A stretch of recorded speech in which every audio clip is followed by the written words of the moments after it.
Hello friend, আমি একটা নতুন ব্লগ নিয়ে চলে এসেছি রিঙ্কিস ব্লগে। আশা করি তোমরা সবাই ভালো আছো, আমিও ভালো আছি। আগের থেকে ধুয়ে রাখা চিংড়ি মাছগুলি আমি নিয়েছি 250 থেকে 300 মতন চিংড়ি। তোমরা চাইলে বেশিও নিতে পারো, কিন্তু আমি অল্পই নিয়েছি।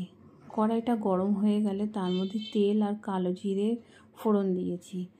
তার মধ্যে ধুয়ে রাখা চিংড়ি মাছগুলো দিয়ে দেওয়া হয়েছে। একটু নেড়ে ছেড়ে তার মধ্যে লঙ্কা দিয়ে দেওয়া হয়েছে।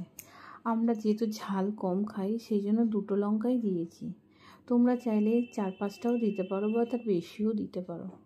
তার মধ্যে কুচিয়ে রাখা পেঁয়াজ আর রসুন দেওয়া হলো। দেওয়ার পর সেটাকেও ভালোভাবে নেড়ে চেড়ে নিতে হবে, যাতে কোনো কিছু লেগে না যায়। নাড়াচাড়া করার পর হলুদ গুঁড়ো, তারপর স্বাদ মতো নুন দিতে হবে।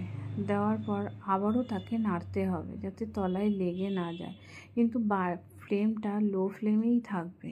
বাড়িয়ে দিলে কিন্তু তলায় লেগে যাবে, খেতে ভালো লাগবে না, পোড়া পোড়া একটা গন্ধ ছাড়বে। সেই জন্য হালকা আঁচেই করতে হবে। তারপরে নাড়াচাড়া করার পর ব্রাউনিশ যখন কালারটা চলে আসবে তখনই তাকে নামিয়ে ফেলতে হবে। দেখুন কালারটা ব্রাউনিশ কালারটা চলে এসছে। এবার আমি আস্তে আস্তে এটাকে নামিয়ে ফেলছি। এটা ঠান্ডা হয়ে গেলে মিক্সিতে পিষে নেব। তোমরা চাইলে শিলেও বাটতে পারো, কিন্তু আমার শিলে বাটতে পারছি না, তাই আমি মিক্সিতেই বেটে নিচ্ছি। শিলে বাটলে খেতে আরও বেশি স্বাদ হয়।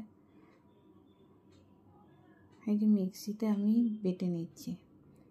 ঠান্ডা করার পর আমার চিংড়ি মাছের ভর্তা তৈরি হয়ে গেছে। আমি আগে থেকে কুচিয়ে রেখেছিলাম পেঁয়াজ, এর মধ্যে তেল, কাঁচা তেল আর পেঁয়াজ দিয়ে তাকে ভালো মতন মেখে নিয়েছি। মাখার পর এটা খেতে অসাধারণ হয়েছে। তোমাদের যদি ভালো লাগে তোমরাও বাড়িতে ট্রাই করতে পারো, করে দেখতে পারো যে কেমন লাগলো চিংড়ি মাছের ভর্তা। যদি তোমাদের ভালো লাগে তাহলে এই বোনটিকে